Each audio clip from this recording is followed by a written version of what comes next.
Putin's war. What more could the West have done? We're living through a time of global uncertainty, and tonight we'll also look at our mental health crisis at home. Welcome to Q&A.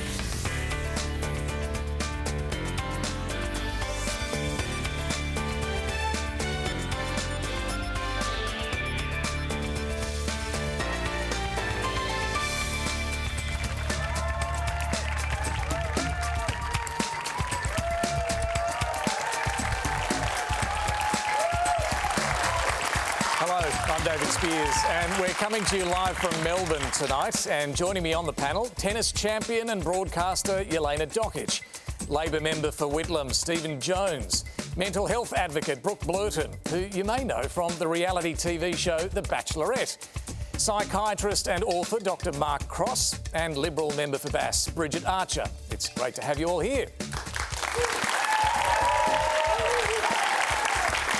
And a little later, the legendary Archie Roach will be performing live. We all need a little music right now. And remember, you can stream us live on iView and all of our social channels. Quanda is the hashtag. Please join in the conversation. We publish your comments on screen from all the socials. We'll get to your questions on mental health shortly, but our first question tonight is on the story that's dominating the world right now, the Russian military invasion of Ukraine. And the question comes from Jed Sweeney. Good evening, panel. Could the Western governments have done anything previously that would have persuaded Mr. Putin not to invade Ukraine, or was this always going to happen? Jed, thank you. Bridget Archer, I might go first to you on this. The Prime Minister has tonight called this a brutal invasion. Could it have been prevented? Look, I think certainly there seems to have been an inevitability to this. It does seem to have been growing and brewing for some time, and the actions of Australia and its allies have done nothing to sort of quell this tension that has been building over time. So, I'm not sure that there is any more that could be done. It's been important that we have kept and we continue to keep a close eye on that evolving situation in Ukraine and do whatever we can, obviously with like-minded countries, to try and convince Russia to reverse that decision. Stephen Jones, it is evolving and it is very troubling what's happening there. When we look at what's happening right now, is there anything beyond sanctions the West should be doing? I think most Western countries are going to be very reluctant to bring boots on the ground, but there's a lot that can be done around sanctions, around diplomatic efforts, and I think that's absolutely necessary. I think from here in Australia we've got to be sending messages of solidarity not only to the people in Ukraine, but their friends and relatives are here in Australia. There's a very big Ukrainian community in Australia, and they'll be understandably anxious about what's going on over there. To the question we had earlier, I actually don't think now's the time for us to be raking over the coals so much about what has happened, but what we can do to ensure we support the people of Ukraine. If it's possible to reverse the actions of the Russian government and bring all pressure we can to bear on them, I think that's what we need to do. But you seem to be saying, though, that sanctions is the limit. I think, well, let's just look at what we can do here in Australia. I mean, I don't think we should be leading the pack, but we should be absolutely a part of an international effort with our allies, like-minded democracies, ensuring that we are playing a key part, standing shoulder to shoulder with our allies in whatever response. At the moment, it's the Ukraine. Who knows where it goes to from here? Well, that's the question, the big question, isn't it? What message does it send the world if Putin is able to succeed? We're on a precipice here. Does an international rules-based order still apply? Are we going to respect the borders and boundaries that have been in place in Europe for decades? And the answer to those questions seems to be no right now. The answer to that question from Vladimir Putin seems to be no, but I think a very strong message from the rest of Europe and the rest of the world has to be there will be significant consequences. Mark Cross, there are thousands of Australians of Ukrainian descent who'd be terribly distressed watching what's happening there this evening, wouldn't there? It's awful, And again, I know my history. The parallels to Hitler are very clear. I mean, that's the scary part. I mean, we're talking about a tyrant, right? whose views on LGBTQ people in this country have already been known, so he's already acting quite a bit like Hitler. And my heart goes out to Ukrainians all over the world, but certainly our big community here. And we've got to watch out for them and make sure that we are in solidarity with them. But also we've got Russians here too. And not every Russian is going to be supportive of Putin. So I think we have to be careful of rhetoric and where we go with the whole of this conversation. And we have to be aware that Australians of Russian or Ukrainian descent, we have to stand together in this time. Jelena, I've got to ask you, as someone who knows what it's like to be a refugee, what are your thoughts as you see this steady stream of cars leaving Ukraine tonight? It's been tough because I've seen war. I know what that looks like. I've seen it firsthand, and I was a refugee twice, and leaving home, is a terrible feeling. And for me, we thought we would be back within a few months. We were never back. We never went back home, and it's a tough one because I look at it really from a human aspect, and there's so much suffering in war. It changes people's lives. A lot of lives are lost, and even people that do end up surviving, it changes you, from your core. I know it changed me as a child. So, yeah, it's been really, really difficult to see some of those headlines and what's happened today. And war is something you just never want anyone to experience. So it's been tough. Oh, I can imagine. Look, and we will have more on how world events are impacting our mental health a little later in the program as well. Now to our discussion on anxiety. And we have our question on this, our first question on this from Robin Cavigan. My own lived experience with an anxiety disorder has shown me that it's as much a physical illness as it is a mental one. Surely the stigma surrounding anxiety would be lessened if there were more awareness of it as a physiological condition. How can we create a more rounded picture of anxiety and its associated disorders? Look, this is a great question to really kick off this part of the conversation. And Mark, I want to come to you first on this. I mean, what is and what isn't anxiety? Well, first of all, the head and the body is linked, right? So that separation of body and mind, I've never quite understood. And you can't really separate things. Anxiety, that feeling of fight or flight that we get, is really an evolutionary thing, right? So it's led to our survival, but it's not great when you're just sitting having a cup of tea with your loved ones and all of a sudden you get that horrible response like you want to run and leave the room. You get physical and mental sort of picture of anxiety, right? So physical, you get that horrible heart racing, palpitations, chest tightening, sweatiness, a bit like I'm feeling right now, on the panel, but hey, that's what we do. Also, then you have those fearful thoughts that drive it. And often what comes first? Horrible thoughts, the physical, and there's that horrible mix. Does it have to be both, or can it just be one or the other? It can be one or the other. And actually, you can start getting a horrible physical reaction and then start feeling anxious. But you can also just feel anxious and look absolutely calm. So there are different types of anxiety. And often people will say to me, for instance, you can't have anxiety, you look so calm, but inside there's a volcano and ice flows going, right? And that sort of jelly molding. And that's similar to I think, what you're saying. What happens in terms of the brain or the body, it's not a very nice feeling when you're just trying to calm yourself down. Let's get a bit of a sense from everybody, a bit of your stories and what anxiety really means for you, has meant for you through your life. Brooke? I really resonate with the fight and flight mode. I think my early childhood, I definitely lived in a very sort of survival mode from my sort of background. So yeah, I'm kind of like Mark, like I'm calm on the outside, but inside. Just tell people a bit of that background if you can. I guess I had a mum and some family members that suffered from a lot of mental illness, and as obviously that's my motivation around being a mental health advocate. A lot of, I guess, substance abuse, a lot of domestic violence. So yeah, I didn't actually know what anxiety looked like. I know what it felt like, but I didn't actually know what it looked like. And I think over time, we all know that anxiety doesn't discriminate. Anyone can experience it, and we all experience it different ways.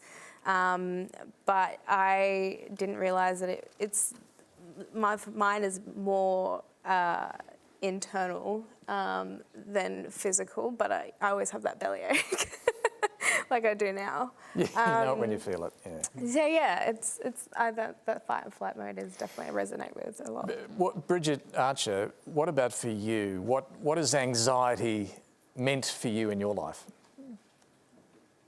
Look, it's been, I feel like it's been a sort of a lifelong battle in a lot of ways, and I have a similar background story, I guess, to Brooke, and, you know, some childhood trauma, I guess, child sexual abuse, and it's manifested throughout my life in different ways, that anxiety, and I think sometimes it can take you by surprise because you don't recognise that it is anxiety, because often those physiological symptoms are what come first. And I remember very clearly the first time that I had a panic attack, and I thought I was having a stroke. You know, I couldn't see properly, and my face was numb and my heart was racing, and I didn't know what was happening, and I wasn't I didn't think I was feeling anxious or worried about things, but then I think you get that spiral of the physical symptoms coming first, and you know, like others have said, I'm probably feeling a few of those tonight as well, but those physical symptoms coming first, and then you know, it escalates because you're panicking about the physical symptoms as well. But you know, anxiety can creep up on you at any time. I think that's the really difficult thing about it, that you never know when it's going to come or when it's going to strike or how it's going to hit. So sometimes it's difficult to know how to respond, and I guess as time goes on, you, if you're lucky, can develop some coping mechanisms and strategies to try and deal with that and to ground yourself. But I think it's that unexpected nature of anxiety that can make it very, very difficult to live with. And I agree, those physical symptoms are very, very real. Well, hopefully by sharing experiences, having this sort of conversation can help. Stephen, what about you? We saw you give a pretty powerful speech a couple of weeks ago in Parliament about your nephew and your son.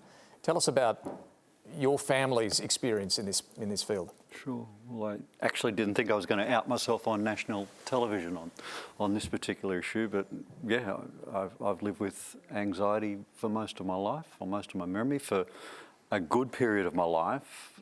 I actually didn't have a language for it, and I think that's what you were saying. You don't have a language for it. You know no different. It's your body. It's just the way you've lived your life. Perhaps a slightly different take. I don't know if this is your experience as well, but for me it was both a positive and a negative thing. It was my superpower in some respects. It was the thing that was like a nuclear reactor in your stomach. Tell me about that. What do you mean by that? Well, it's two things at once. It's the nuclear reactor in your stomach and a foot on your chest. So you feel like you've got the energy and the capacity to just go and go and go and go and go. You can mow the lawn, paint the house, write a book. You've just got this amazing energy to do stuff. And then on other days, you can't get yourself to the second point on your to-do list for the day because of things. And then, you know, somebody says, well, actually, this is, I think, the thing you've got. And without going into the background of it, this is the thing I think you've got, and you need all of these strategies to deal with it. And then you start that journey. I suspect you've all had that. Yeah, for me it started, you know, I went through my childhood, and I went obviously through a lot, and being a refugee, and I was bullied at school and in a tennis community as well. But this is in Australia? Yeah. But you know, most importantly, it was the abuse that I suffered at the hands of my father, emotionally and physically. And it was quite brutal, and I always kind of felt like I dealt with it really well, and I went through it, you know, as a youngster, and I burst onto the world tennis scene very, very young. I was 14, I was already on the tour and playing Grand Slams at 15, and I felt like I handled that so well, and I loved getting out there, even though I had a lot of problems, you know, in the background and with my father and at home, and I still felt like I would go out there and I would handle it really well, and playing in front of tens of thousands of people. But then all of a sudden, you know, I hit 18, I hit 19, and I left home, and all of a sudden I started, for me it was actually depression and anxiety that came together. And all of a sudden I didn't want to get out there on the court. I couldn't play in front of people. I had this huge amount of anxiety about it, and not even just getting out there on centre court. I couldn't be around more than 3 or 4 people. And a little bit of what Stephen said, one day you would have this huge amount of energy. I mean, I'm naturally quite, an energetic person, competitive, so I would have this huge amount of energy, and I almost couldn't control it, but it was anxiety. And then the next day I would not be able to function or do anything. I would even run away from doing tasks. So that is very, very hard as an elite athlete as well. So I didn't know what it was at the time. Depression came with it together as well. And a little bit also to answer your question, yes, there is not enough, we don't talk about it enough. There is not enough visibility about anxiety and about depression and just how many people it affects in sport, in society. I mean, we've all dealt with it, but so many more other people out there, and it's not talked about, and we're not speaking up about it. We're not giving it a voice and other people a voice, which is a problem, which we need to do so much more. Well, particularly when you consider some of the stats here, it's the most common mental health condition in Australia. 1 in 4 people, that's 1 in 3 women, 1 in 5 men will experience anxiety at some stage in their life. Over a 12-month period, more than 2 million Australians experience anxiety. You can see from the various walks of life we've got here tonight, just how widespread this is. So it is important to have this sort of conversation. We'll get to our next question on this, and it comes from Mohammed Masayed Ullah. Thank you. I have been living with anxiety for a few years. I know my triggers and strategies to manage. When I shared my mental health issues with one of my previous workplace, thankfully some of my colleagues were very supportive, but some other people treated me that I cannot cope or deal with challenging situations. So my question to the panel, do you think disclosing mental health issues in workplace would put anyone in disadvantaged position to get senior positions in their work life? Well, this is a really important question as well. Mark, I want to come back to you first on this one, because you've had some experiences in your own career when it comes to whether to share your own experiences with anxiety. It's a very good question, and it's always difficult when to disclose or not to disclose. But again, even as a doctor, I'm sitting here, I still see it as a weakness at times. The self-stigma is so hard to deal with, because as doctors, we are trained to be stiff upper lip and don't share of ourselves, and there's still a large percentage of my colleagues who fear that disclosing some form of mental health issue will absolutely lead to them not progressing through the ranks. But I think, and mental health in the workplace is one of my passions, and we have to be, and we are being more open, like we're talking about it here, right? We are more open in Australian society now, and a lot of workplaces are looking at diversity and mentally healthy workplaces, and some have people on staff, so psychologists or counsellors that will help transition. So often when you disclose, there's somebody at HR you can talk to. And I think it's really important. The more people do this at work, it's like the white elephant at work, isn't it? Everyone knows that if you're off for a long time, you're either pregnant or you've broken a leg or you've got cancer or you've got mental health stuff. And of course, the other 3 are openly talked about, not if you've got a mental health condition. And that absolutely has to change. And I think we're getting there, but it's a very good question. Yeah, Brooke, what's your experience there? I mean, Mark talks about the self-stigma, but also sharing it with colleagues, and you're someone who's in the public eye, done reality TV. Yeah. Is it difficult to talk openly about this? Absolutely. I am all about having the discussion and having these type of conversations, but there also comes a fear of, I guess, discrimination or feeling like you're sort of, disadvantaged in some way. I've worked in different type of industries, even mental health services, and I still didn't really feel like I was being heard or seen. And I'm so sorry that you had to experience that, because I feel like we want to go into a workplace or any type of industry and feel culturally safe, physically, emotionally and spiritually safe, and be able to express these things without feeling any type of judgment or any type of discrimination. So I feel like, you know, like Mark said, if you break your arm, you get to go, you know, get a doctor, you go to the doctor, you get it fixed. It should be the same with our mental health. Like, we should be able to have these days where we actually have the chance to take some time out and, you know, take us time. Without that costing your career advancement. Yeah, without the judgment of, you know, because we all experience different things in our day-to-day lives. Like, yeah. Bridget Archer, in politics, is it a difficult thing to talk about, to share? Does it hurt your political prospects? Yeah, I think it is a difficult thing, and you know, I really empathise with the situation that Mohammed faced. There shouldn't be a stigma attached to it, but I think there unfortunately still is. And in politics and in public life, I think that's amplified a bit, because in some ways I think it is still seen as a weakness, and that it's frowned upon, I think, in politics to exhibit any sort of vulnerability because it is seen as a weakness. And I think that comes with a fear then for me that that vulnerability could be weaponised or used against you politically. But at the same time, you know, increasingly I feel a responsibility as well as somebody that has the privilege of that position, that if you can share your own story and that helps to break down some of those barriers, that's a really useful and important thing to do. So I think it's a double-edged sword. I think we have to talk about it to try and continue to break down that stigma. And you can hear just already from the panel how widespread these issues are, but I think we also have to consciously seek to, you know, improve the discourse perhaps in public life or political life, so that you know, that vulnerability is not seen as some kind of weakness or something to attack. Well, Stephen, you've been in Parliament a little longer. Sometimes I feel like it's a selection criteria, I've got to say, Right. to get into Parliament. If you look around the place, you think, oh, it's obvious that there's people who are carrying some issues around. Is Bridget right in saying that it could be weaponised against you? I think Bridget is right. I think, actually, to Mohammed's question as well, I think we're on a journey, and I think a couple of significant things have happened over the last decade.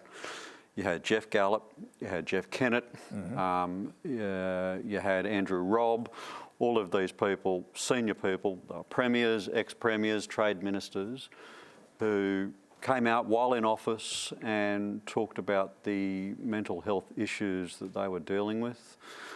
I think there's got to be more of it, and you know, particularly people who can be role models for the way you deal with it, and people who can say, well, actually, you know, you can be dealing with and struggling with and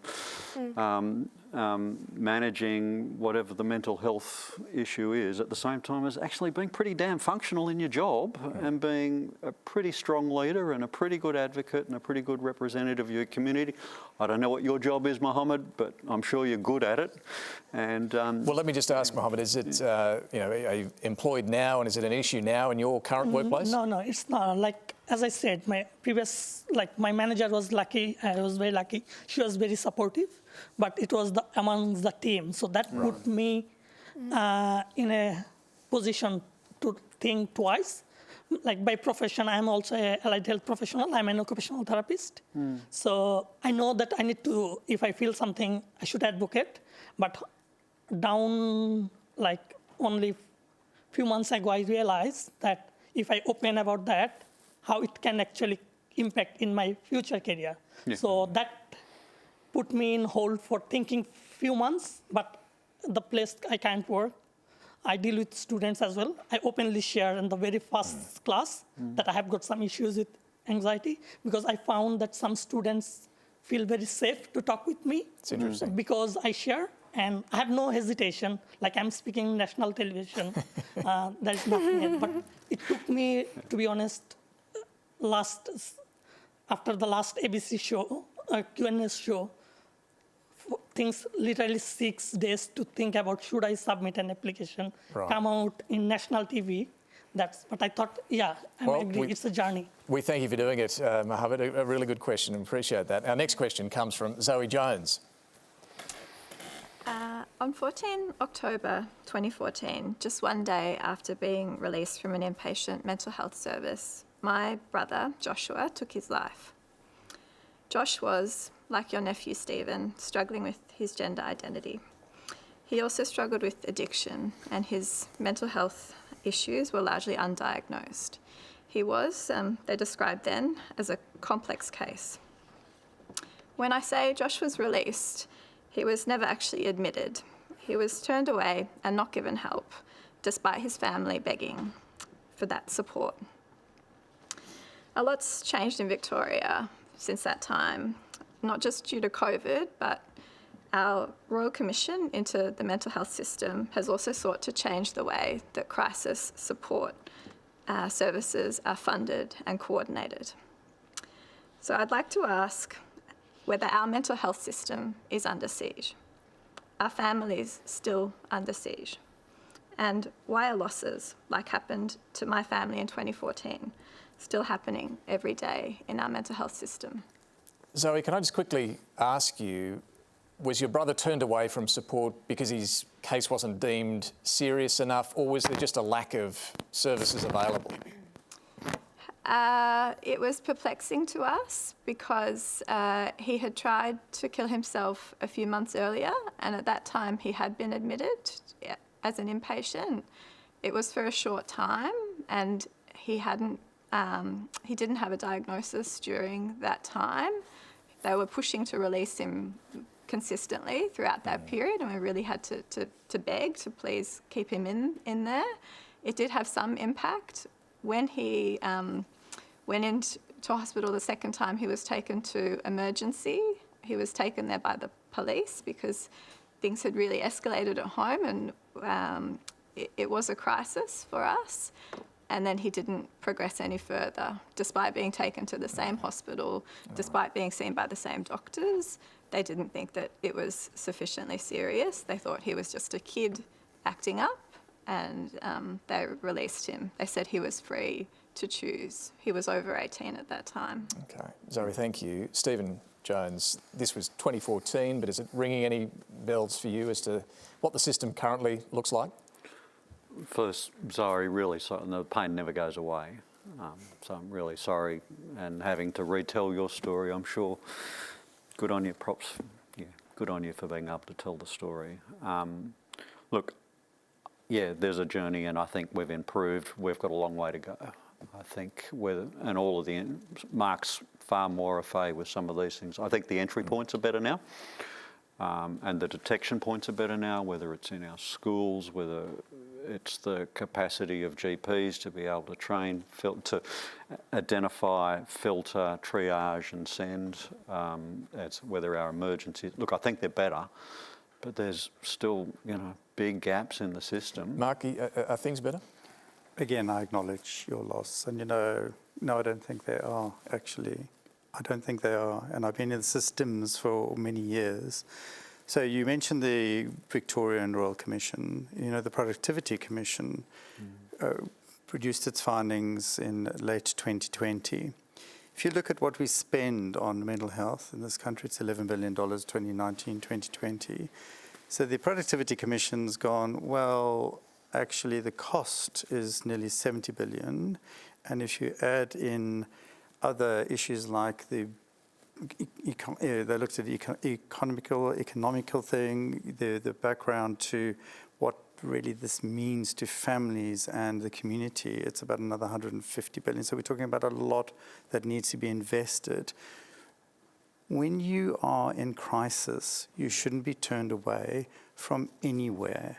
And we talk about the siege mentality, and I've been open about, feeling burnt out working in the public system in the past, but just I don't like that us. word in a way, siege, because actually if we always feel we're under siege, then we're always in a defensive position, and then we're not open to people really needing help. Sorry, Mark, you were in the public system, but a few years ago went private? 26 years in the public system. Yeah, right. Look younger than I am. So why the shift to the private system? I was asked about this, and first of all, I came out, and it was my own journey as well. So in the private, people can then choose to come and see me. but I was burnt out. And we were talking about, I was clinical director and then moved as a senior clinician in the Southwest system. And a couple of things, there's always bed flow issues. And you start your morning and you look at, okay, we've got to create beds. That's not a great sort of interaction to always be working in. And discharging people to create beds and discharging people to temporary accommodation or not really having somewhere safe for them to go with loved ones. That's not something that's great, I have to say. And so the whole of things that I hear from what you said, and we have to do better. And in order to do better, we have to fix our systems. And in order to fix our systems, we have to invest in them more. Jelena, what's your experience of the mental health system at the moment? Is it under siege, as Zoe suggests? First of all, I'm so sorry for your loss, and it takes a lot of courage and strength to be able to be up here and talk about it. Look, for me as someone, again, a very personal experience, I battled depression. I almost committed suicide myself in 2005, and I definitely didn't feel like there was enough help and support.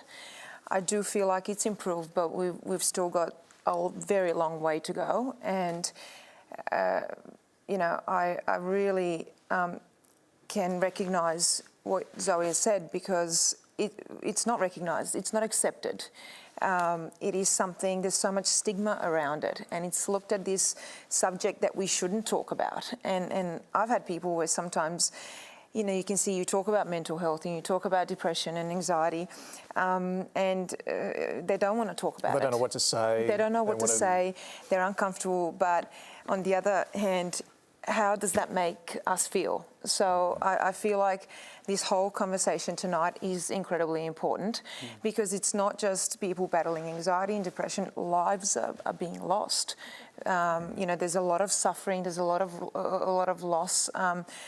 Funerals, people are dying, and this is incredibly important. I just want to share this because I actually got a lot of messages and a lot of comments on social media coming through, especially in the last few days, thousands actually. And it's been a lot about speaking up, that there is no support. Like, thank you for representing those of us who don't have a voice or strength to do it ourselves. You can speak for those who cannot on Q&A. We all need to talk about our struggles. And I applaud you for being so honest and open about sharing so much, so that we don't feel like we're alone. People feel like they are alone. Now, the two big ones for me, and this was heartbreaking to actually read. There's never been a more critical time for mental health, especially for our kids. My 13-year-old son lost a beautiful friend to suicide last year. The more we talk about mental health, the less stigmatised it becomes. The more we talk about it, the more support they feel. They need to know that they are not alone and that there is no shame. I mean, this is incredible. And there was also another lady as well whose son lost earlier this year as well, a friend, to suicide, and they did not feel supported. This is heartbreaking. I mean, there's so much fear around speaking up, but also if this is the way that people feel out there, that they have to be silent about this, then something is seriously wrong, and we are failing. We are failing as a society. There is not enough support. Brooke? I couldn't agree more. I go through a day-to-day sort of conflict, being like, I want to start this conversation and I want to talk about it.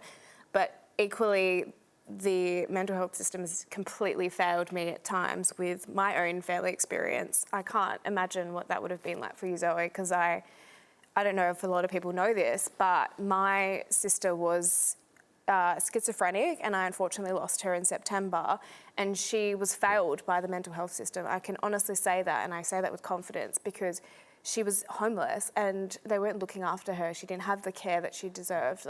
And I'm on the other side of the world, and I've just wrapped up filming, and I'm having to get some sort of compassionate grounds to get back to put my sister at rest. So I feel very vulnerable and very stuck. And when I'm trying to, promote having these conversations and talking about it, which is also I deal with it every day, I'm like, I feel so fraudulent. I'm like, what am I doing? I can't, I want to do the groundwork. I want to work with young people, which I'm in a very privileged position because I have such a big platform that I've kind of got my finger on the pulse with some accessing some children, like as young people, like they directly speak to me and I can see, they, message and I can see like, some really positive messages and I've got that privilege to communicate and send these messages. But this is the Indigenous first aid that you're involved with? Well, just through social media, but also mental first aid. I can actually facilitate and be with people and actually I find that it's more about the discussions and the conversation that really help. But also at the same time I'm like, this system has failed my family a lot. Like, I've lost a lot of people to mental health and mental illnesses and I have to live that every day. Bridget Archer, let me bring you in here. I mean, the government last year committed an additional $2.3 billion in funding to mental health services, a lot of that for centres like Headspace. And yet we still hear a lot of these stories and we know there are problems with a real lack of psychiatrists, psychologists, long waiting lists for services that people need, people going undiagnosed and without care because of those waiting lists, big gap fees that stop people being able to access services. Is enough being done? Yeah, look, I think you're right. There has been a significant amount of funding invested, and I think that there is agreement, sort of across the board that more needs to be done, and that there really is this crisis in suicide in this country and in mental health. And I think that the health system is part of that. And I think things like the walk-in mental health clinic that is started here in Launceston, for example, that sort of one, no wrong door approach where people that are feeling distressed don't have to think about where should I go or where can I go. There's that door, you walk in and you will be referred to the services that you need. I think things like that are a good step forward because I think sometimes people don't know where to go or don't know how to ask for help, as we've heard. And I think there's all too often, there's still a lot of people that aren't presenting to the health system at all. So we're losing people, before they're even intersecting with the health system. So it's obviously not working. We're not getting changing outcomes.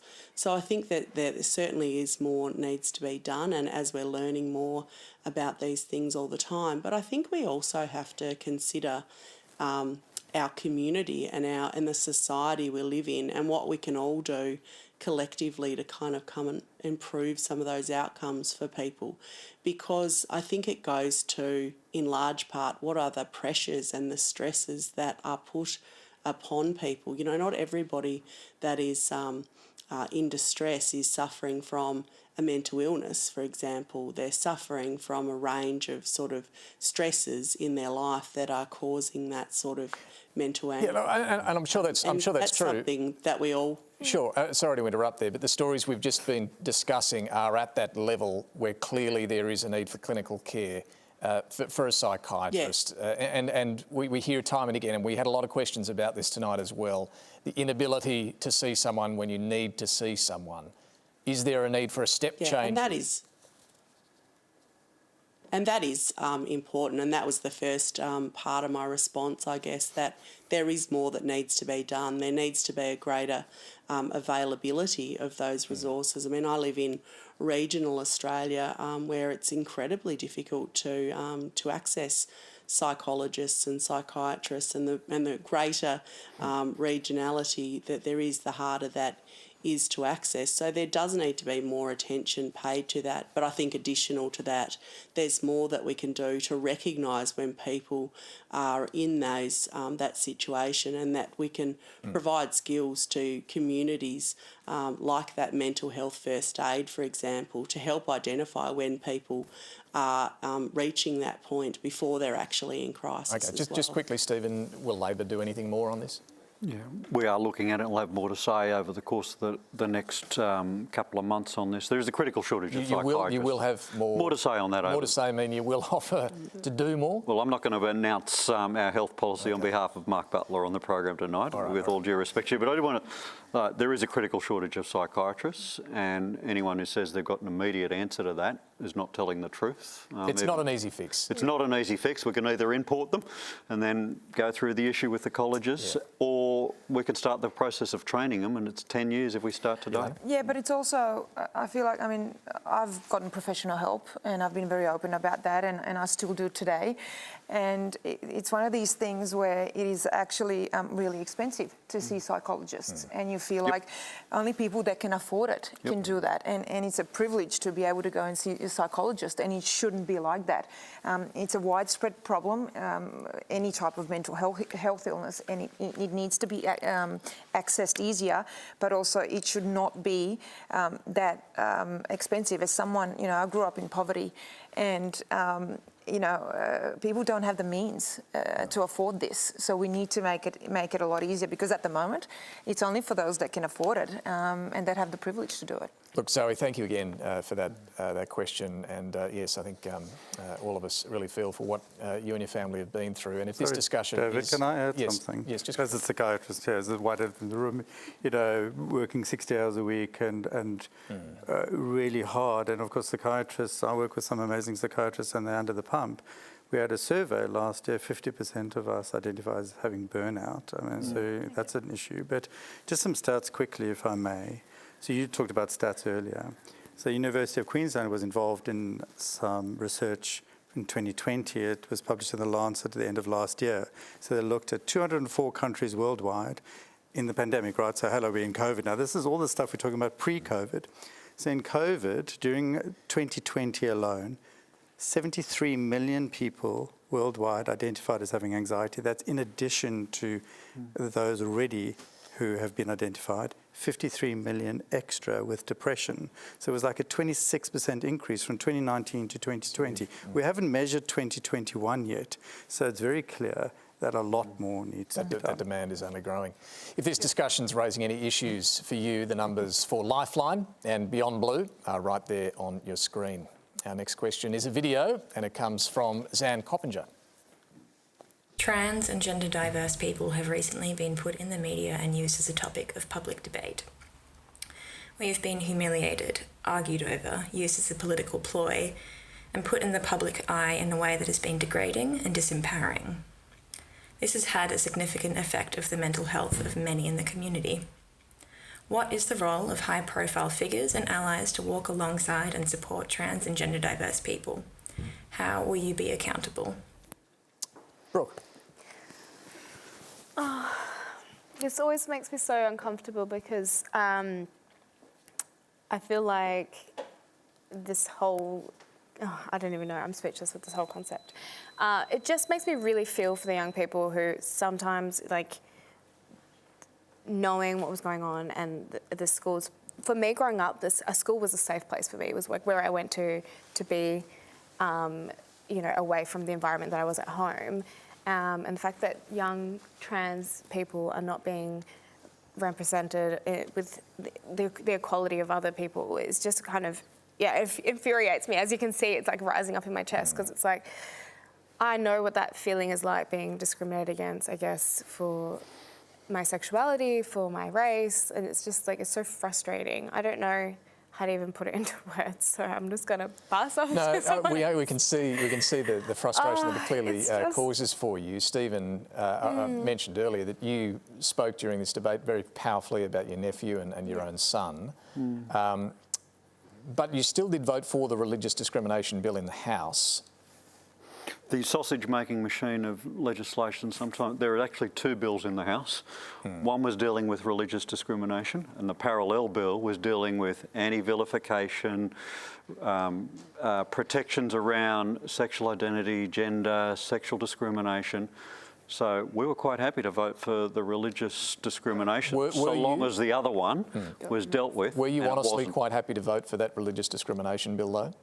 Yeah, because there is actually an issue. Anybody who lives in a community, as I do, with a significant number of Islamic families, and you hear the stories of young girls having their hijabs ripped off them, or spat at, or teased, or because of the visual manifestation of their faith, knows there is actually an issue, and we thought that those issues should be dealt with, and I still believe that, but it should not be at the expense of another marginalised group in the community, which LGBTI and particularly trans kids. Why do we single out trans kids and say, well, okay, they're the ones that we're going to be able to pick on? It was just, I think it was a low point in the Australian political debate. Bridget Archer, you famously crossed the floor on this, and also you on the religious discrimination bill. You didn't vote for that bill that Stephen Jones did. Why?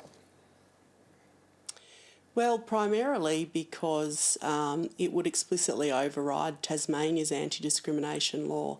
And I think there is complete agreement that people of faith ought to be protected from discrimination. They are currently in Tasmania, and so are people on the basis of any other attributes. And I was not prepared to see that sacrificed, I guess.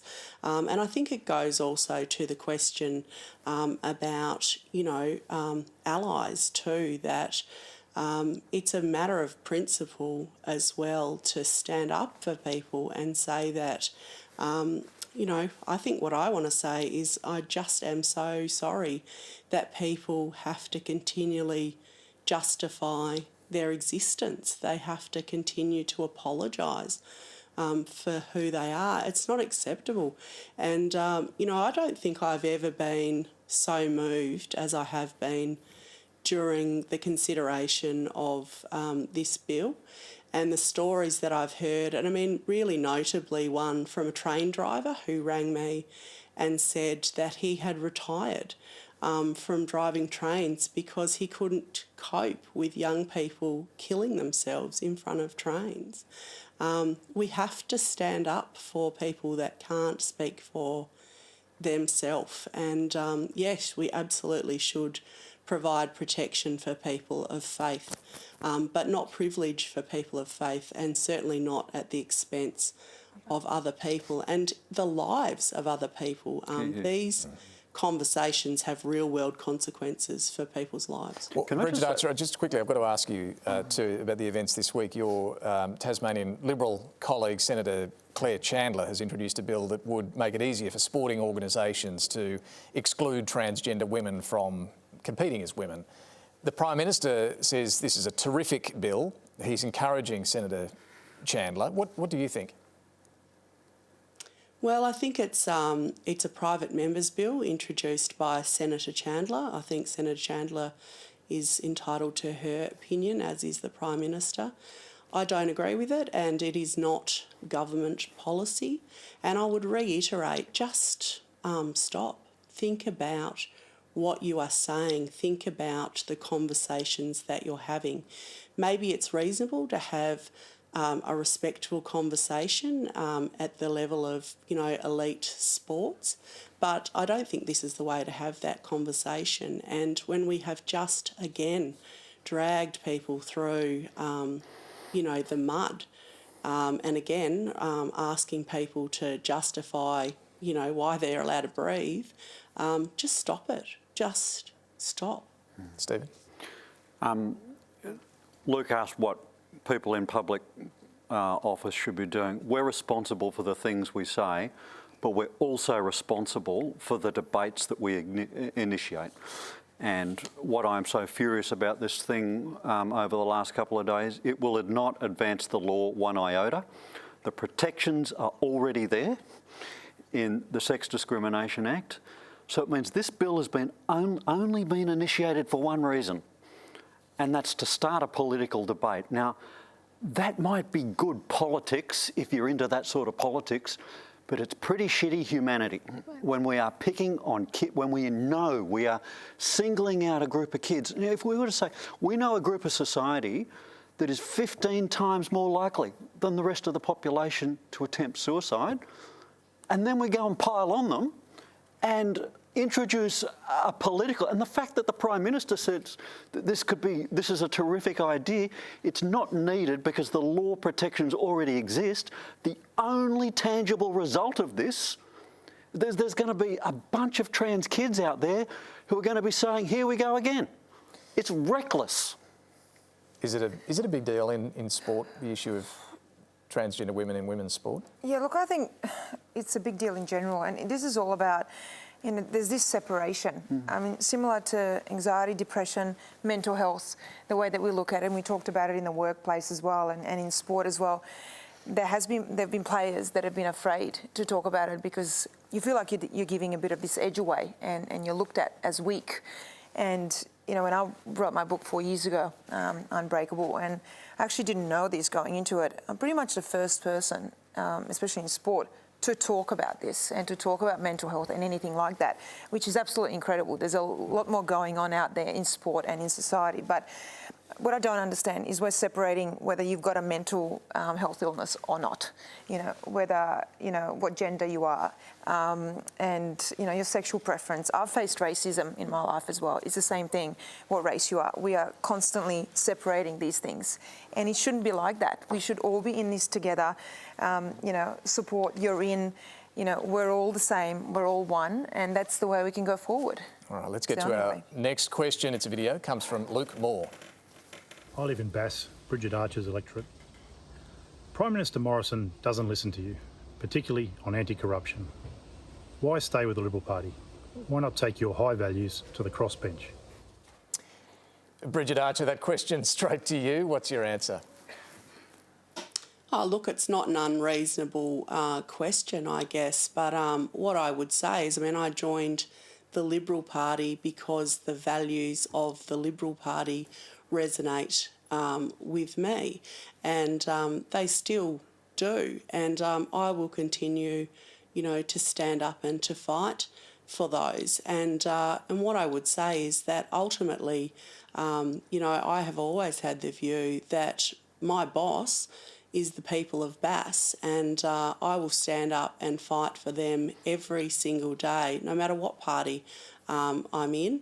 And I'm not a quitter, so I won't be walking away. I'm going to stay in there and I'm going to fight. Have you ever considered, though, leaving the Liberal Party, sitting as a crossbencher? There has been times when I have questioned, whether I am in the right place, and ultimately I believe that I am, and I am accountable at the end of the day to the people of Bass, and I'm comfortable with that. All right, well, our next question comes from Ethan Alol. The recent Winter Olympics has again brought stories to the forefront of the media of systemic abuse within the training programs of young athletes at the hands of their trainers. Interpersonal bonds between trainers and athletes enables athletic performance to be maximised, but it seems to provide a path to manipulation and mental abuse. How does the line between the pressure to perform and abuse get regulated to ensure that young Australian athletes are not emotionally mistreated, especially when this abuse can be taken off the training court and brought back home? Jelena, we're running out of time, but I do want to get your thoughts on this because, we are seeing this, it seems, more and more amongst elite athletes. What's the answer here? Well, I feel like it's always been around, and again, it just hasn't been talked about. And that was one of the biggest reasons why I wanted to share my story, and actually wanted to do it even 10 years ago, but I wasn't ready. And that was a big part of it because it happens in sport so much. I've obviously been through it, and I know others have, and it's an incredibly important subject because it happens so much in sport. Did you get any support? Look, at times I didn't really feel like, no. Has that changed now, do you think? I think it's changed. I do think it's a lot better. We do have a lot more programs in place, but at the same time, I always say, we can always do so much more. And I think with tennis as well, especially for girls, where on the tour are so young, at 14, 15. That happened with me as well. And, you know, whether it's parents or coaches, a lot of this abuse happens, unfortunately.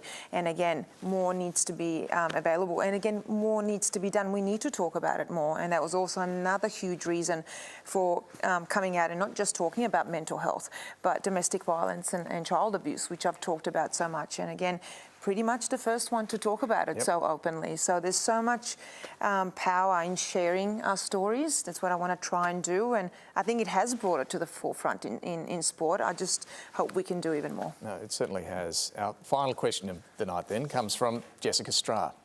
I just want to say that I appreciate everyone's stories and they really resonated with me, and it's a really hard topic to have, but I really appreciate how open everyone is being. My question is, in a time of drastic change and ongoing climate crises, wars and health disasters, it's hard to pick a stance between ignorance is bliss and a downward spiral of intense fixation of media. My question to you, Dr. Mark Cross, is what advice do you have for people who like to stay in the know about current events and politics, but also want to prioritise their mental health and reduce media-related stress? Yeah, it's a great question. Yeah, Jessica, let's just go very quickly around everyone if we can. Excellent question again. I say log on in the morning, find out what's going on, because you have to know, and then don't look at it for the rest of the day.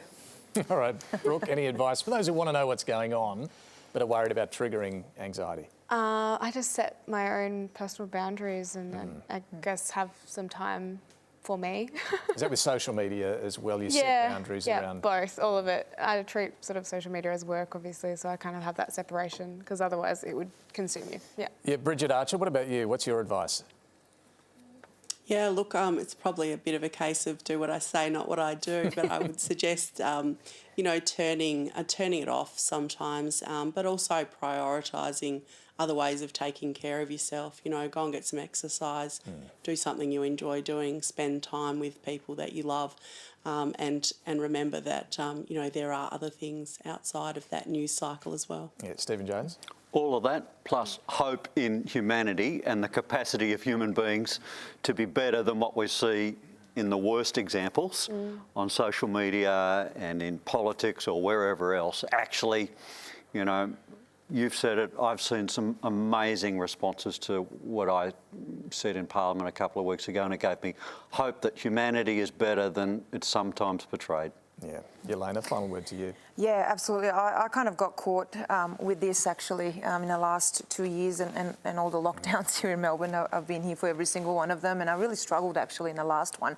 And I really had to make that conscious decision of not looking at the news too much, switching it off. And I actually, again, had to talk to my psychologist to make sure I'm on track and doing the things that I need to do for me. And sometimes you can get caught in this cycle of looking at the news, especially the last 2 years that we've had. So I think it's important to separate and to switch off sometimes. Set those boundaries. Look, great advice from all of you. Thank you very much. And at the risk of creating any further upset, we have just been given some further news out of Ukraine, some on-air reports emerging that around 40 people have been killed and dozens injured in the Russian attack on Ukraine. ABC will continue its coverage on all platforms of this absolutely over the coming hours and days. Look, that is all we have time for. Please thank our panel, Jelena Dokic, Stephen Jones, Brooke Blurton, Mark Cross and Bridget Archer.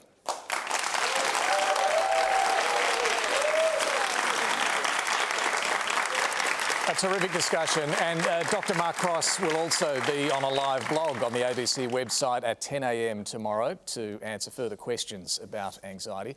Thank you all for sharing your stories. Thanks for your questions, and thanks to you at home for joining the conversation and streaming us on iView.